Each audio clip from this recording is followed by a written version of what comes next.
Please be seated.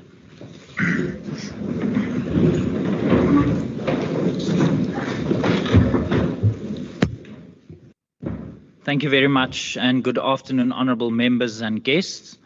Honourable members, the Secretary will read the second order of the day. Reply by the Premier to the debate on the State of the Province address. Thank you very much. I will now allow the Honourable Premier an opportunity to reply to the debate. I recognise the Honourable Premier, Premier Windy.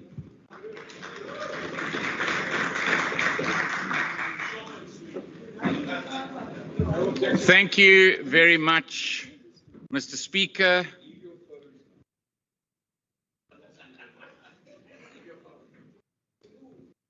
I hear from many opposition benches that I must be quick, get this over and done with.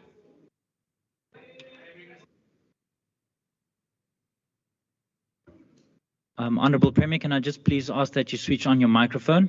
Can I push it? Ah, there we go. That we must get this over and done with. Mr. Speaker, I gather I have unlimited time, and I will use that time. Can I thank each and every member of this Provincial Parliament for their inputs into this debate. I'm sorry that we couldn't actually have more time as the last sitting of, or the last State of the Province address of this term, and actually give every single member an opportunity to speak. Perhaps we can do that next year or next term. The ANC are dreaming. I also want to, Mr. Speaker, take this opportunity not only to thank those individuals who've put ideas on the table, raised issues, asked questions in the debate. I really must thank the citizens of this great city of Paarl who've been here, who've supported us over the last few days with our visit, who've enabled the Parliament to take place. Mr. Speaker, to you and your team as well, to enable us to be here to deliver this State of the Province in Paarl. It's been amazing. Yeah, you can definitely give them a hand. I can say that, Mr. Speaker, even speaking to some of your officials in this legislature, they were telling me that the municipality has been outstanding in the support. So if I can say to the mayor of this municipality, to you and your administration, thank you very much for the support that you have given in this process. Mr. Speaker, there were a lot of comments in the morning debate around substantive motions and objections. Mr. Speaker, I'm going to give notice here of a substantive motion that I want to bring to this House. I will bring a substantive motion calling for a full investigation into the ANC, EFF, Patriotic Alliance, corrupt municipalities in this province. I will be bringing that substantive motion asking for full investigations into the Knysna municipality, into the TWK, the Theewaterskloof municipality, into the Beaufort West municipality, into the Kannaland municipality. We need proper investigation into these coalitions of corruption. We need to do this because it must be a warning. It must be a warning to the voters in South Africa that this coalition of ANC, Patriotic Alliance, EFF is a total mess. It destroys every single opportunity of citizens in those municipalities. That substantive motion that I'm going to bring is going to ask critical questions around water supply. For example, I didn't give time to have a detail of water supply in Knysna, but the water supply in Knysna, that reservoir that had a body floating in it. I remember when I got the call to say there's a body floating in the water system. My first reaction was, that happens fairly often if people drown in our reservoirs. I used to be a volunteer at National Sea Rescue. I used to be called to go and dive bodies that had drowned. I said to them, the water gets purified and then goes to the residents.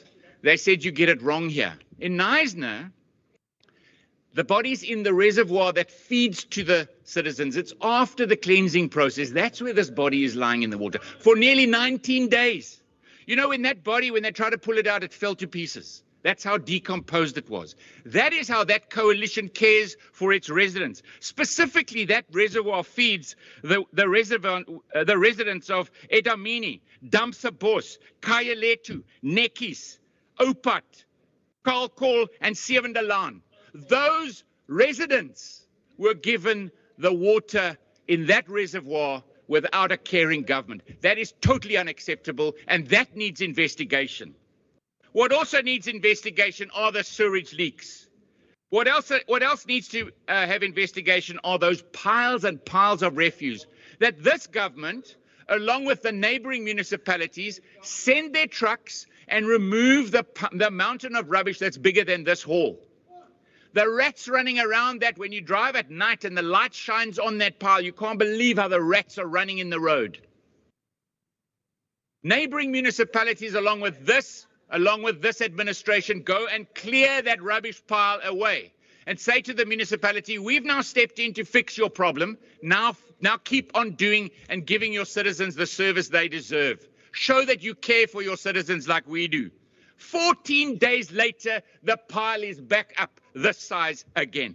They cannot deliver the basic services. That must be investigated. The same thing, where on earth is the Patriotic Alliance, ANC, coalition in Beaufort West delivering the Dubai of the Karoo? Where is that? I'll tell you where it is. It's got sewage pipes that run into the desert and the sewage just runs. That's the kind of investment that they made into their people. We must be aware of what happens when that coalition corruption mess gets put into power. But, Mr. Speaker, I'm going to ask in that substantive motion that we even go further than that.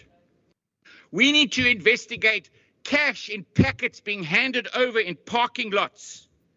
We need to investigate the request in the coalition agreements, not about who's the mayor, who's the deputy mayor, which political position you get. The question about it is who gets the CFO position and who gets the MM position, because they want to claim the money from those citizens. The interesting thing is, I would imagine that when this investigation is completed, it's going to find out that the ratepayers of Knysna, who are being cleared out at the moment because they can't collect the rubbish, but the money gets stolen. That money then gets used to buy councillors in other municipalities. Then they take power with the ratepayers' money from the neighbouring municipality, gain the next municipality. Then they use that same money to buy kospakkies, and they use that same money to try and take over that administration. That will be the substantive motion. That will be the investigation that needs to happen, because the ANC, EFF, Patriotic Alliance, corruption coalition in this province, in those municipalities, is killing any hope for citizens where they live there. Speaker, I also want to say that the Minister of Health spoke about it. People in the public domain are speaking about it. I think there's a march tomorrow about it. You've all seen the really distressing letter that has been written to the Minister of Finance and myself and the Minister of Health in the province, by our clinicians, by our professors, by our doctors, by our specialists in the medical field. It is a distressing letter when you read that letter, because they feel the absolute pain of the cuts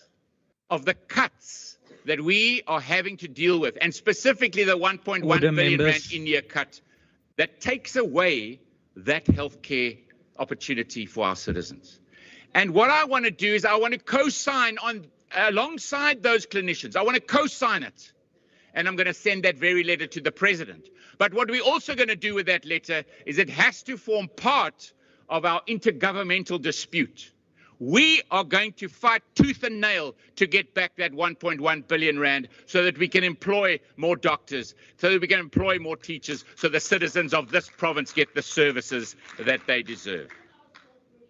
I also want to say another thing around finances, and of course that letter gets sent to the National Minister of Finance. I want to say something about our Provincial Minister of Finance, who has made an announcement. And I'm proud to, from this podium, welcome our new head of Treasury in the Western Cape, Ms. Jalinda Gantana. The first time that we are going to have a female heading up our Treasury in this government. Congratulations, Jalinda. I really look forward to what you are going to bring to our administration over the next term. I want to say to the Leader of the Opposition, thank you very much for your inputs. Thank you very much for your questions. And let me start off. You spoke about not caring. You spoke about service delivery failures. Well, let me tell you about service delivery. The first service delivery I'm going to talk about is water. I want to talk about refuse removal. I want to talk about flushing toilets. So we know from the census that this province has 630,107 more households than we had the last time it was counted. We know that we are now sitting at just on 7.4 million citizens in this province. We know that 150,000 people every year is our population growth. People coming from other provinces to look for services. We probably need another investigation into the empty schools in the Eastern Cape and the money that still gets paid to the Eastern Cape for teachers and ghost teachers with nothing to do. Because those learners are here getting quality education. That's the 150,000 citizens that grow in our population in the province every single year. But when that same census and that same report comes out that talks about services to the citizens of South Africa and rates it across our whole country, that same report says that the second highest water provision to any citizen in South Africa is in Gauteng. At 75% of its citizens get water. 75% of its citizens get water. But in this province, this is water piped to your house. But in this province, it's not 75%, it's 85.5%. Flush toilets, way better than Gauteng. And remember, Gauteng's quite a small geographic area. It's supposed to be the economic powerhouse of South Africa. It is supposed to be 35% of our economy. They are running it into the ground. That ANC EFF coalition that I speak about, Patriotic Alliance Coalition, is in power in Johannesburg. They're running it into the ground. But our flushing toilets are now 93.9% of households. Refuse removal, the highest in the country, by far more than any other province. But then let's also talk about how we spend our money. How do we spend our money in this province? In 2019, when this Honourable Premier, government... Please take your seat. Honourable Bakabak Force, is that a point of order? Yes, Speaker. What is your point of order? My point of order is on your guest who participate in our debates. The one who's sitting there in the middle of those two men. I will thank you very much, Honourable Bakabak Force. I take your point. Can I please remind the members in the gallery and the guests that you cannot participate in the proceedings of the House So can I please ask for your indulgence? Honourable Premier, my apologies, you may continue. Honourable Bako Force, you were at an opportunity to raise your point of order between you and the Minister. Between you and the Minister, the Premier is on the floor. Honourable Premier, may continue. Thank you very much.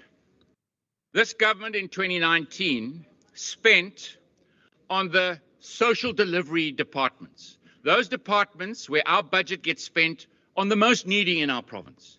These are where we spend our money on social development. DSD, our social workers, the most vulnerable in our society.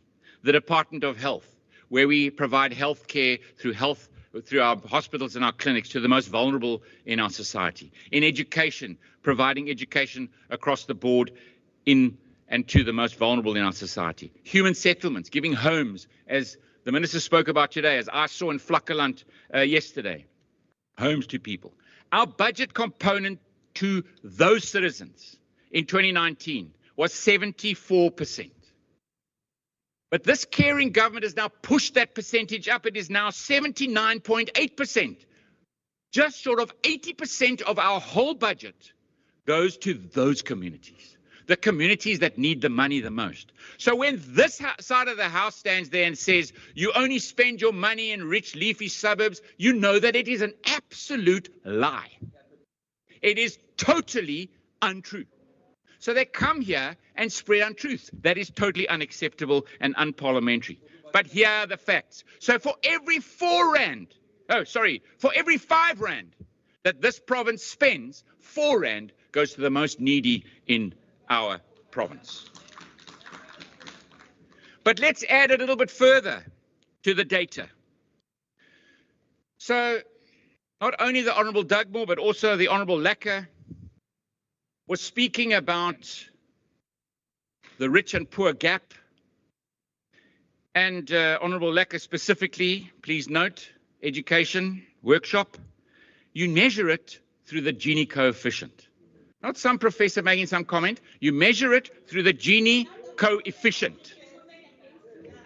Honourable Premier, please take your seat. Honourable Deputy Chief Whip of the Opposition, is that a point of order? Point of order. Order. Honourable Nkondlo, there's a member on the floor.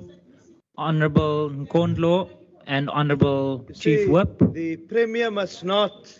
Order, members. He must not speak directly to our Chief Whip, especially around issues of stats and those things and academia, because that requires post-matric as well, please. I take your point of order, Honourable Premier. Can I please ask that you speak through the chair? Honourable members, I'm on the floor. Honourable Premier, can I please ask you to speak through me and not directly to the members? Honourable Murray, was that a point of order? I will pass in favour of the Premier. Thank you very much. Honourable Premier, you may continue. Thank you. Thank you very much, Speaker. And I apologise through you, Mr. Speaker, in answering to both the Leader of the Opposition and the Chief Whip of the Opposition. The way you measure the gap between rich and poor is a measurement called the Gini coefficient. Now, the Gini coefficient in 2019, the beginning of this term 5 years ago, the Gini coefficient in South Africa was 0.676. 0.676. Okay. Now, obviously, what you need to get a lower number, you need to not get reduce something that from number, Alvin Poffenpoel. because what that does, it shows you through this measurement that you are actually closing the gap between the rich and the poor. You are actually making it a better, more equal society. That is the Gini coefficient test. So in South Africa, we were at 0.676 in 2019. Move on to 2022 because we're still waiting for the 2023 number, but move on to 2022. In South Africa, we are at 0.676. No change. So the national government has not managed to make any change in the Gini coefficient.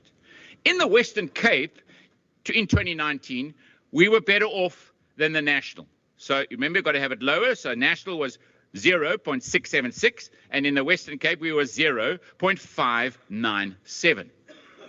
The next year, it came down to 0.595. The year after that, it came down again to 0.593. and in 2022, it came down again to 0.592.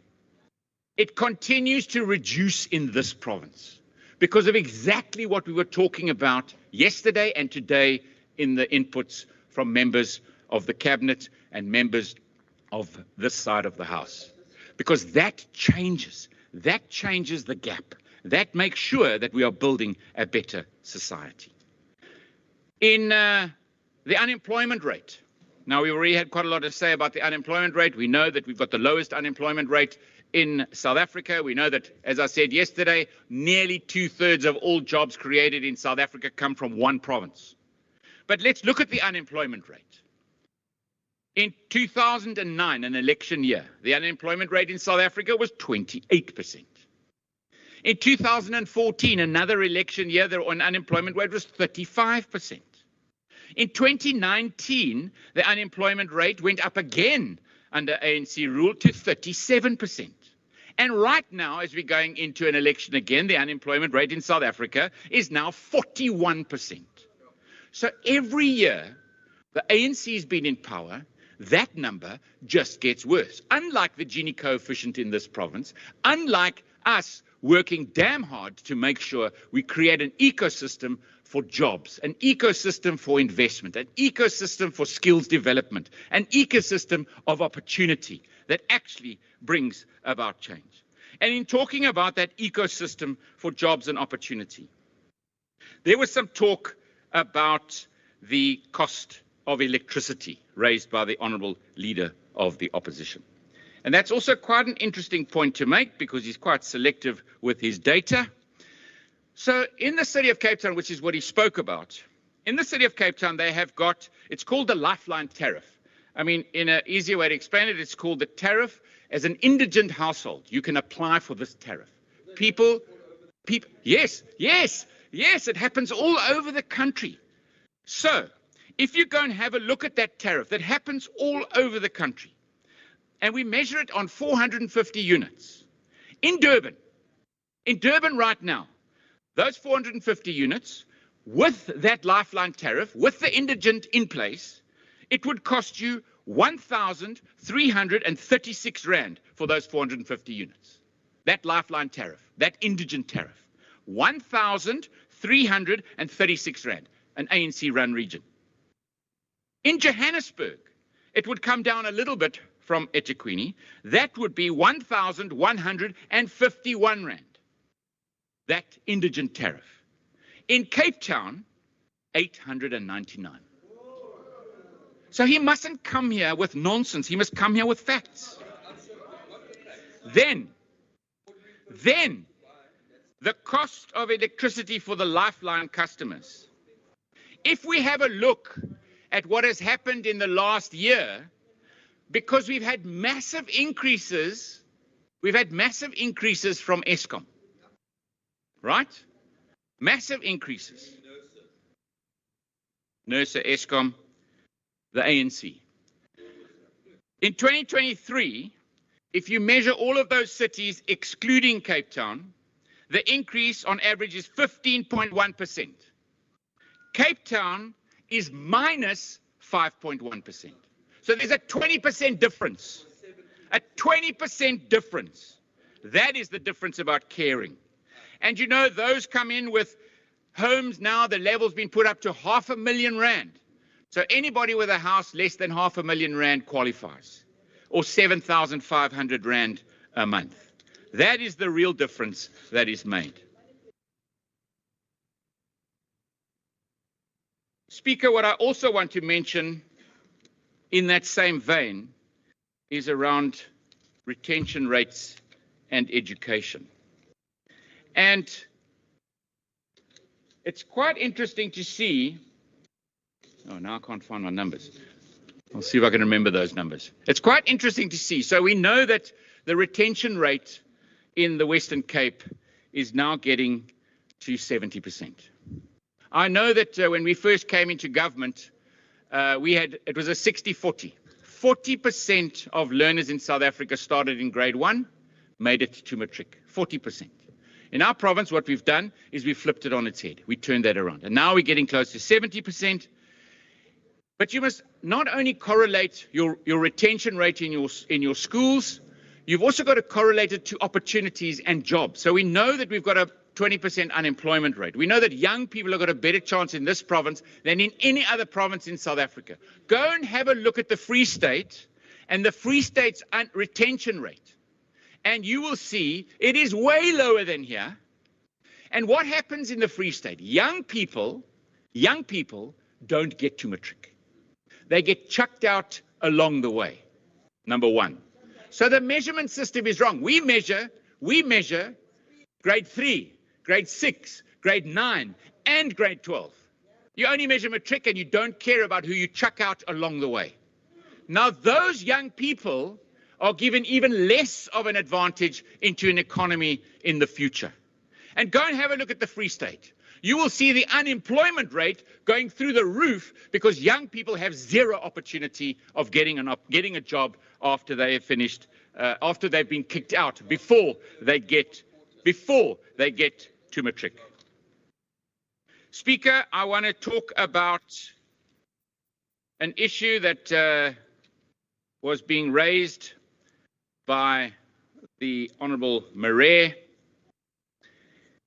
And he has been talking, he and some other of his cohorts have been talking about the Western Cape and a referendum. I first want to say that a referendum, if it could be called, is not a mechanism for independence. It is a mechanism for testing the will of a people or an issue amongst citizens. Because we also know that referenda on independence in, say, Scotland, first of all, didn't work, the vote didn't carry, or in Catalonia, and this is even more pertinent to us, in Catalonia, they tried a referendum, but it was unconstitutional, and it never ever succeeded. Now, in this province, there's an organization called the Kaapse Forum, and the Kaapse Forum decided that they want to force me to call a referendum. But their legal advice very quickly told them, it's not going to help asking me to call a referendum because I can't. You can't even call a referendum by the president right now. The president could not call a referendum today, even if he wanted to. Why? Because no regulation has been put in place. It has never been put in place. And the court application brought by the Kaapse Forum actually connected myself and the other premiers in all of the provinces to this court application and the president. And it was very interesting to see the ruling of the Constitutional Court. The ruling of the Constitutional Court says they are not going to rule on this because the regulations are not in place. The regulations are being put in place because of a Democratic Alliance members' bill that has been tabled to put those regulations in place at the National Assembly. So I want to put this to bed once and for all, that it's not possible. It is not possible through the regulation process, because of course you must think about it. How do you do it? The IEC's got to do it. You've got to understand what the parameters are. When is it going to happen, etc., etc. They've all got to be put in place. So quite frankly, that doesn't work. But what will work is the Powers Bill, because the Powers Bill talks about federal powers within a South African process or South African government and our South African constitutional democracy. And I believe, as I'm sure you believe as well. Speaker, I'm sure the Honourable Marais believes, and I'm sure because I've heard him say this a few times before, that provinces should be or should have, where they can exercise it, more powers. They should have more federal powers. And with us, you should definitely have more federal powers where you can show you have the will, number one, and number two, where those powers, where those services are being failed at national level. And I don't have to go into it again because we know the citizens are totally failed by the national government when it comes to rail, when it comes to commuter rail, when it comes to ports, when it comes to electricity, you name it, they seem to be failing across the board. Mr. Speaker, I want to also talk about an interjection that came from a few members of the ANC. Now, this is the opposition who are supposed to be holding government to account. And Mr. Speaker, they were asking about the previous Speaker, who is no longer a member of this House. What I can say about the previous Speaker is that the Hawks are still busy with their investigation. The Hawks are still busy with their investigation. But what I can confirm is that after he was first confronted, he has paid back 39,409 rand and 7 cents already before he left office. And after he left office, a further 30,238 rand and 84 cents have been claimed back from him. So far, his admission of guilt that he's paid is 69,647 rand and 91 cents. That so far, the Hawks are still investigating. Speaker, I also want to talk. Order, members. I also want to talk about the firing of LEAP officers, or should I rather say LEAP officers whose contracts have been ended. A number of those officers' contracts in the city of Cape Town have not been renewed. Why? They haven't been renewed because 3 times they've been given the opportunity to pass the competency exams. This is a clear difference. When you talk Order, members. about a tale of two parties, an ANC that fails the citizens of our country, or the Democratic Alliance that shows the difference in how it should run governments. The real difference, and you can even hear it in the interjections while I'm speaking to you, Speaker, because Honourable Premier, please take your seat. Honourable Premier, please take your seat. Honourable members, you had an opportunity. Honourable members, you had an opportunity this morning to make your inputs to the debate. The Premier has now been afforded an opportunity to respond to those inputs. This running commentary needs to stop. You are drowning out the Speaker. You had an opportunity and you were protected this morning by the presiding officer, and we will afford the Premier the opportunity to do so. If you do not agree with the response, this is not the time to object. You will have another opportunity at another sitting. But for now, the Premier is on the floor. Premier, my apologies, you may continue. Thank you very much, Speaker. Speaker, what I'm talking about here is really that tale of two parties, a party of failure and a party of success in government. That party of failure, the one of cadre deployment, they would never in their lives think about removing them or ending their contract. Never. Because competency is not a prerequisite. It's party allegiance that's the prerequisite. In this side of the House, competency counts. We will give opportunity to those officers. In actual fact, we gave them opportunities 3 times to pass their exams. They have not managed the competency assessment. I hope they go away and get themselves prepared and do it again and come back and try again. They're welcome to do that. But they cannot serve as LEAP officers in service of the citizens of this province if they can't reach the competency levels.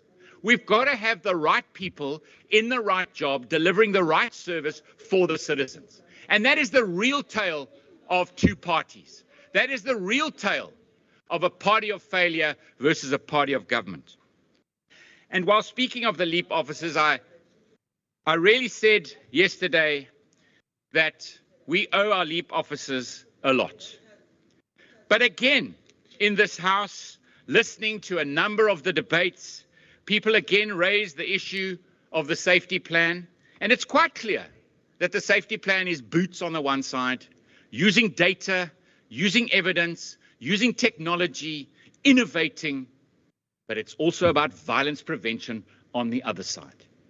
And I promise you, this is where that difference is being made. That's why Lesotho in Gauteng is trying a similar LEAP-type officer appointment. But the interesting thing is, when I was sitting with him in Gauteng about 2 weeks ago, he said to me, I must come and visit your LEAP program because I'm getting a lot of uphill from Becky Clele because he doesn't want to pass our firearm competencies.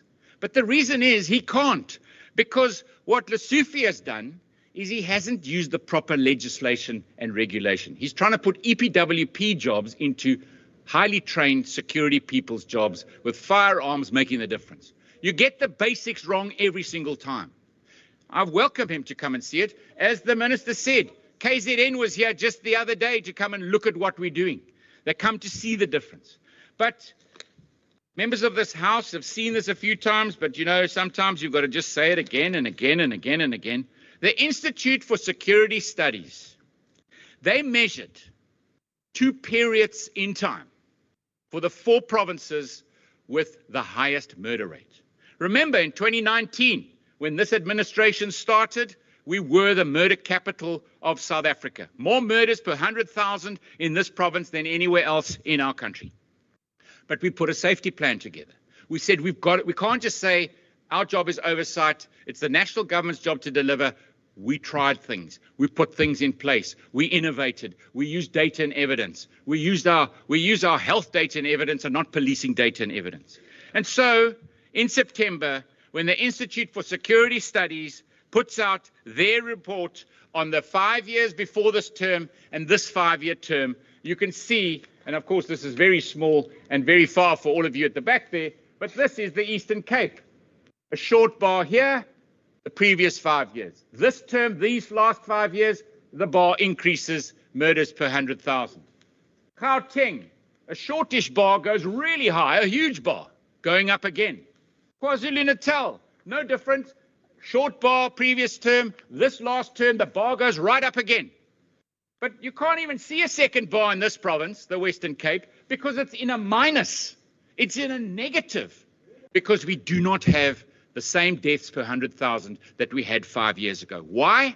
Because of the safety plan, because of these interventions. That is how it changes. That is how change comes about. Honourable Premier, please take your seat. Honourable Kama, is that a point of order? Thank you, Speaker. Speaker, through you. Is that a point of order? Yeah, I'm about to ask Speaker through you. Is the Premier prepared to take a question? Okay, I'll ask the Premier. Premier, are you prepared to take a question? Most definitely. The Premier is prepared to take a question. Please pose your question. No, thank you very much, Speaker. So the Premier, when earlier he was talking about the safety plan, he says there is this policing component of the safety plan, and then there is the prevention part. Just recently, the last annual report, in the report of the police ombudsman, the police ombudsman makes a statement there to say it is high time that we deal with the socio-economic contributing factors to crime. Now, when will the Premier, just like how he did, issue the 1 billion rand to make sure that we have boots on the ground, when will we have this government saying we are putting this particular amount to go and target youth development in these areas that are affected by crime to make sure that we prevent crime in those particular areas? Thank you. Thank you very much. Honourable Premier.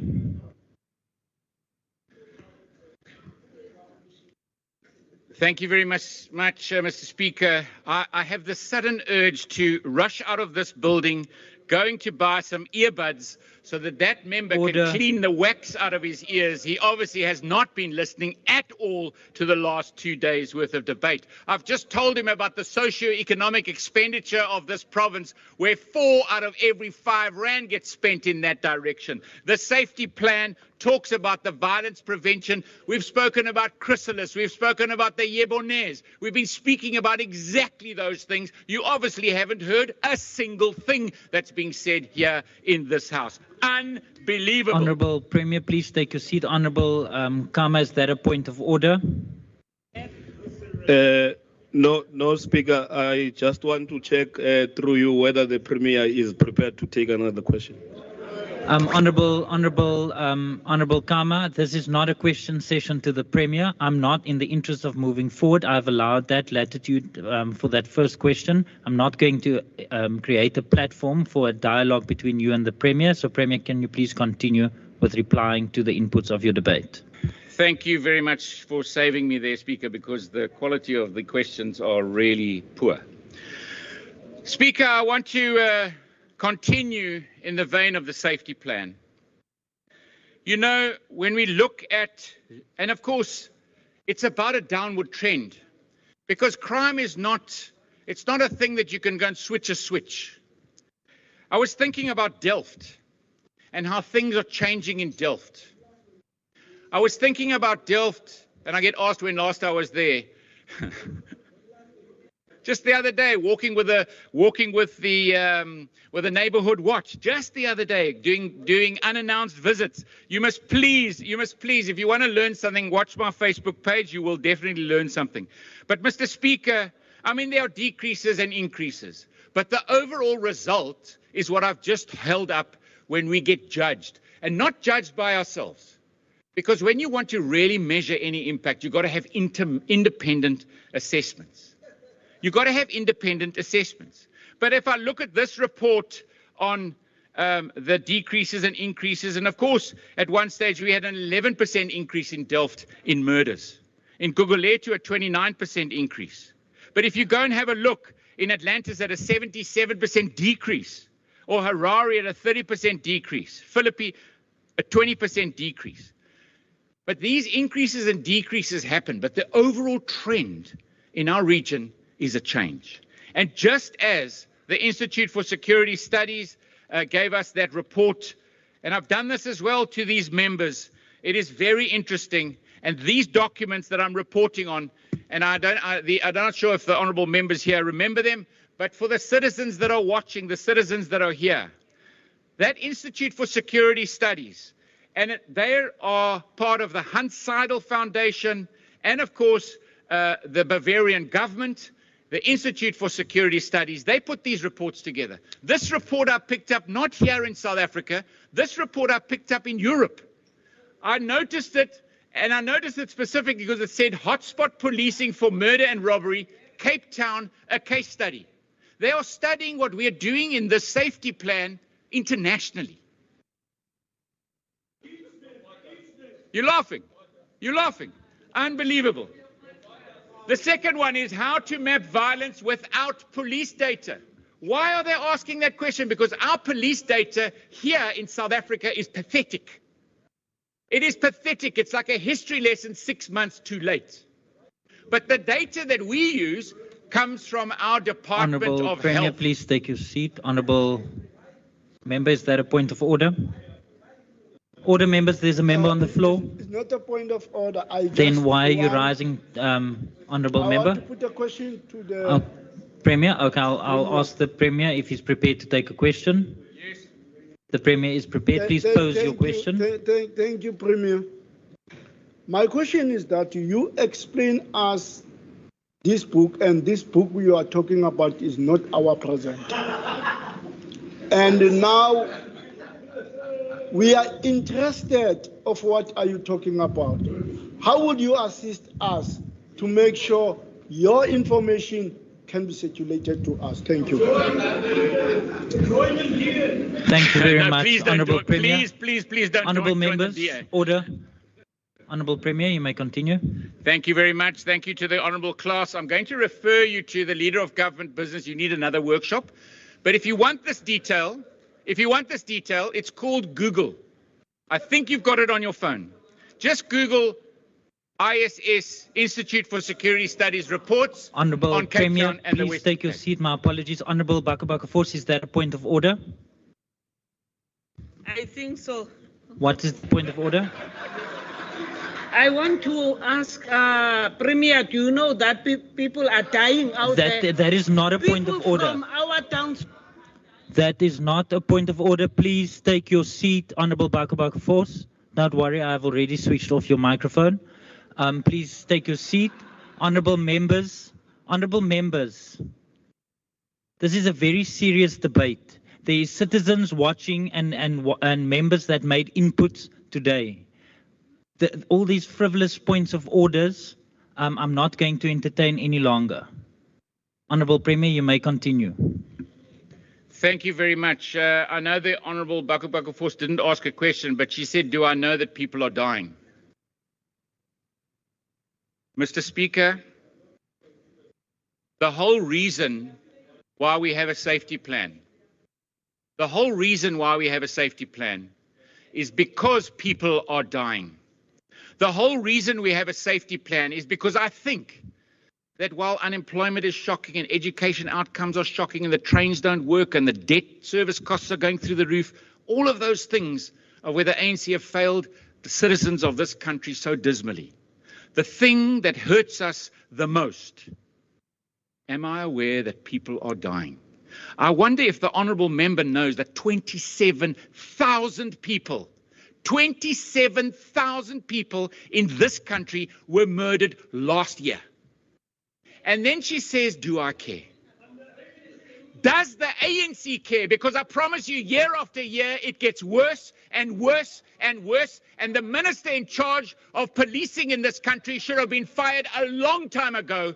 Every single year on his watch, murders just keep getting worse. Honourable Premier, please take your seat. ANC, you should hang your head in shame. Honourable Premier, please take your seat.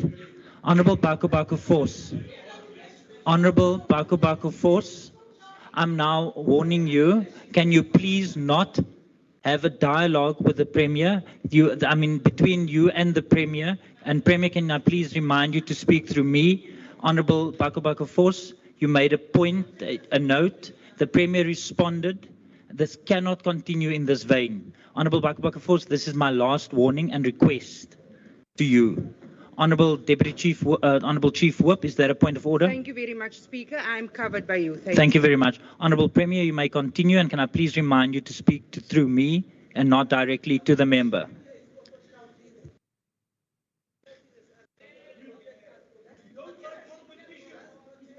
Order, members. Order. Order. Honourable Premier, please take your seat.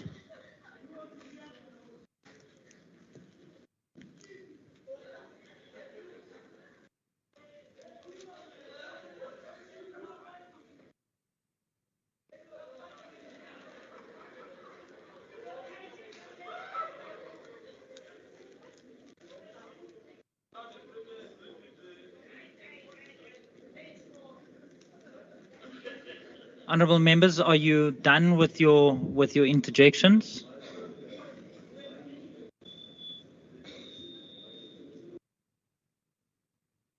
Honourable Premier, you may take the podium. Thank you very much, Speaker. I apologise if I raised my voice, but I promise you I get really agitated around how many people lose their lives in this province every single year. It is totally unacceptable, and we all have to really work damn hard to make sure that we bring down that murder rate. It is unacceptable.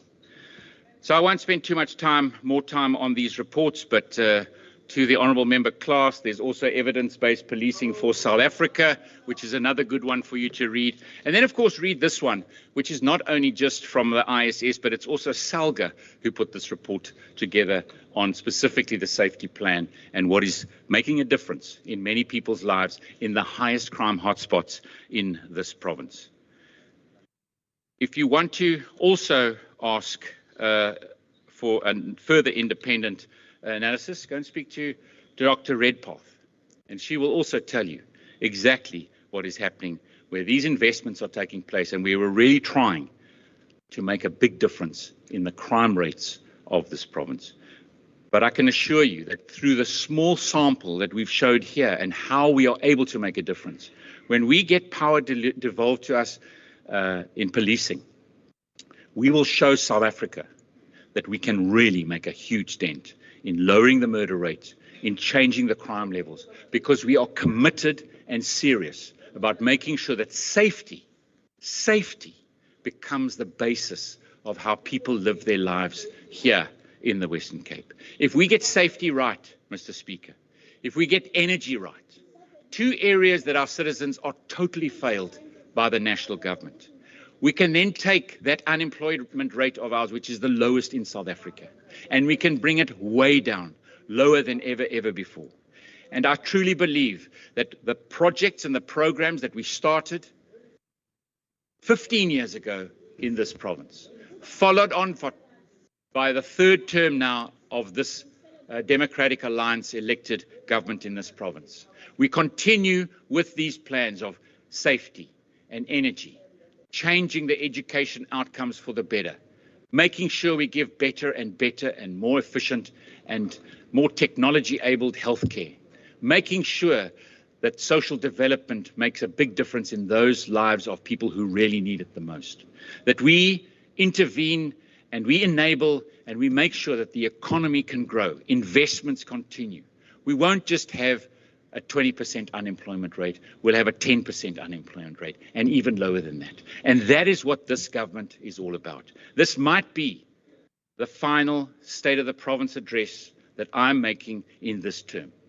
But I really look forward, Mr. Speaker, to making the first State of the Province address in 4 months' time after this election in this province, where we will not only be in this province implementing these policies will be able to be implemented in other provinces across South Africa, because voters in those provinces are going to choose like the voters in this province made a choice years ago, made a choice to change the ANC power in those provinces, and then together we will make sure that we build a better South Africa. But at the same time, the Democratic Alliance and its coalition partners are going to save South Africa, because the ANC are going to be voted out at a national level as well.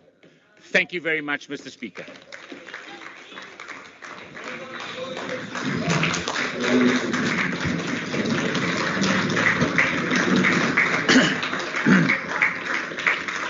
Order. Order, members. Order. Members, the debate and the input to the debate is concluded. Honourable Nkondlo. Honourable Nkondlo, Honourable Minister Mbombo, the debate is finished. You can take your discussion outside of the chamber. Honourable members, that concludes the debate on the Premier's State of the Province address. Members and guests are requested to remain standing in their place while the procession leaves the chamber. Guests must please remain seated while members leave the chamber. Honourable members, honourable guests, that concludes the business for the day. The House is adjourned.